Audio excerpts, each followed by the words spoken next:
నమస్తే, welcome to our channel.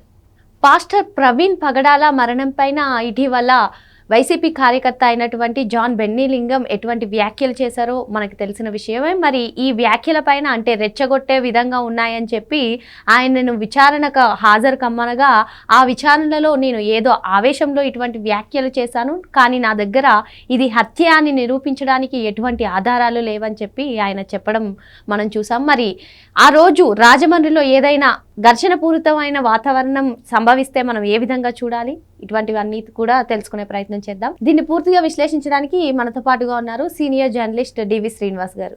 Sir నమస్తే. Sir నమస్తే.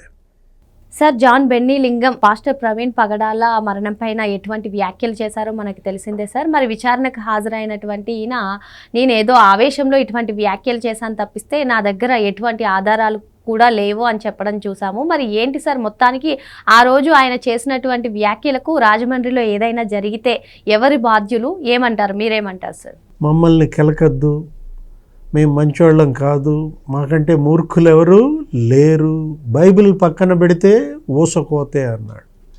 అంటే అసలు ఎవరి జాన్ బెన్నీలింగం? అతను వైసీపీ కార్యకర్త కాదు, అతను ఏంటి వైఎస్ఆర్ కాంగ్రెస్ పార్టీ రాష్ట్ర ఉపాధ్యక్షుడు, ఆ క్రిస్టియన్ సెల్కి అతను ఉపాధ్యక్షుడు. అంటే ఇవాళ జాన్ బెన్నీలింగం అతనంతటా అతను మాట్లాడా? అతనికి ఎవరన్నా ఆ స్క్రిప్ట్ పంపారా? ఎందుకంటే వైఎస్ఆర్ కాంగ్రెస్ పార్టీ వాళ్ళు ఇవాళ ఆ నోటీసులు, పోలీసు విచారణలు, ఆ జైళ్ళకి వెళ్ళినప్పుడు వాళ్ళు చెప్తోంది ఏంటి? మాకు అక్కడి నుంచి స్క్రిప్ట్ వచ్చింది, ఆ స్క్రిప్ట్ మేము చదివాం. ఇప్పుడు పోసాని కృష్ణమురళి చెప్పింది అదే.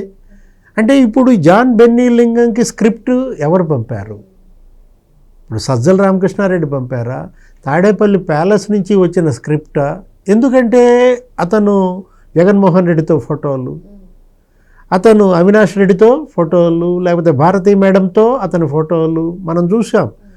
ఇప్పుడు జాన్ బెన్నీలింగం ఈ విధమైనటువంటి వ్యాఖ్యలు, అసలు వీళ్ళు పాస్టర్లా లేకపోతే రౌడీలా, గుండాలా?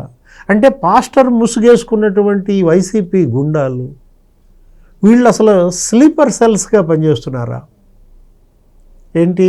ఇవాళ రాష్ట్ర వ్యాప్తంగా క్రిస్టియానిటీ ముసుగులో స్లీపర్ సెల్స్ పనిచేస్తున్నాయా? ఇప్పుడు ఇక్కడ ఏంటి? ప్రభుత్వం సంయమనం పాటించింది. ప్రభుత్వ అటు పక్క పోలీస్ ఏంటి, డీజీపీ కావచ్చు, హోమ్ మినిస్టర్ కావచ్చు, ముఖ్యమంత్రి కావచ్చు, మనం చూసాం 300 సీసీ ఫుటేజీలు వాళ్ళు విశ్లేషించారు.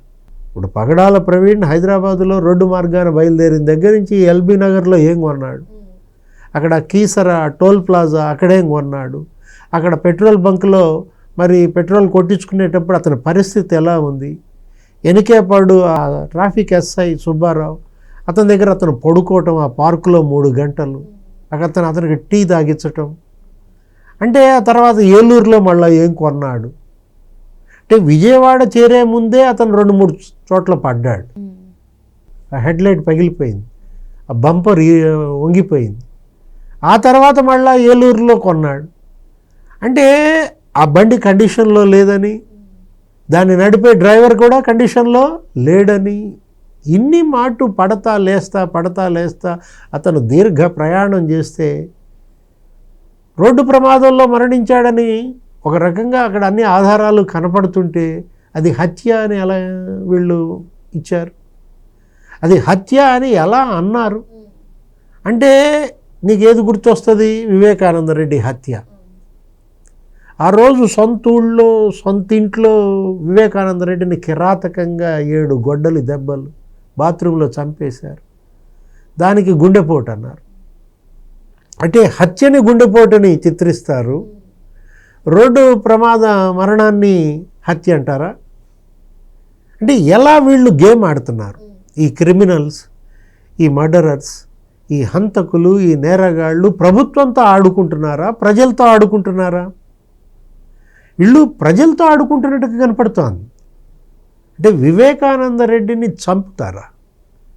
అరే, ఒక ముఖ్యమంత్రి తమ్ముడు ఇంకో ముఖ్యమంత్రి బాబాయ్ కిరాతకంగా చంపి ఆధారాలు ధ్వంసం చేస్తారా?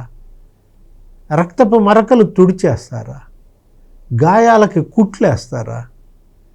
రక్తం కనపడకుండా చుట్టూ పూలదండలు పెట్టేసి విజయసాయిరెడ్డి అన్న అడిగితే నీకు గుండెపోటు ఎవరు చెప్పారంటే అవినాష్ రెడ్డి చెప్పాడు, అవినాష్ రెడ్డికి ఫోన్ చేశాను, అక్కడి నుంచి వచ్చిన సమాచారం అని విజయసాయిరెడ్డి అనడం. వీళ్ళు ఇప్పుడు ఇవాళ ఈ సీసీ ఫుటేజీలు లేకపోతే ఇట్లా ఏది పగడాల ప్రవీణ్ ఇట్లా పడతా లేస్తా వస్తూ అతని కండిషన్లో లేడు, అతని బండి కండిషన్లో లేదు, అవన్నీ లేకపోతే ఏం జరిగేది? ఇప్పుడు నిన్న అక్కడ ఇన్సిడెంట్లో హర్షకుమార్ రెచ్చగొట్టే మాటలు, కేఏ పాల్ రెచ్చగొట్టే మాటలు, ఆయన మాజీ ఎంపీ 10 ఏళ్ళు ఎంపీగా చేసినట్టు హర్షకుమార్ ఇదా? అరే ఒక పెద్ద డెమాన్స్ట్రేషన్, ఆ ఘటనా స్థలానికి వెళ్తాడు, అదంతా చూపిస్తాడు, ఇప్పుడు నేను బండి మీద వస్తా, నేను అదే స్పీడ్తో వచ్చి పడతా, హెల్మెట్ పెట్టుకుని నేను చచ్చిపోతానా అంటాడు. అంటే ఇప్పటికీ దాన్ని హత్య అని చూపించడం కోసం వాళ్ళ తాపత్రయం. అతను ఎవరు? కేఏ పాల్. అతను అసలు అంతర్జాతీయ శాంతి బోధకుడిని అంటాడు, ప్రజాశాంతి పార్టీ అధ్యక్షుడిని అంటాడు. అరే అశాంతి సృష్టించేవాడు ప్రజాశాంతి ఏంటి? సమాజంలో అశాంతి మీరు సృష్టిస్తూ ఏమైంది? మీ యొక్క అనుభవం ఏమైంది? మీ యొక్క క్రీస్తు బోధనలు ఏమయ్యాయి? మీ రాజకీయం ఇదా? ఇప్పుడు ఈ జాన్ బెన్నీ లింగం మాటలు నమ్మి జనం రెచ్చిపోయి ఉంటే, మొత్తం అక్కడ ఉన్న వాహనాలన్నీ తగలబెట్టుంటే, బైబిల్ పక్కన పెడితే ఊచకోతే కోస్తా అన్నాడంటే రాజమహేంద్రవరం అగ్నిగుండం అయిపోయింది.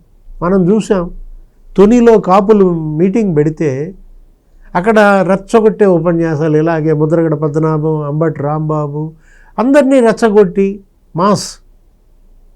మాబ్ ఒక్కసారిగా వచ్చిపడి అక్కడ రైలు పట్టాల మీద అప్పుడే పోతోంది రత్నాంచల్ ఎక్స్ప్రెస్ తగలబెట్టేశారే ఆ ప్రయాణికులు.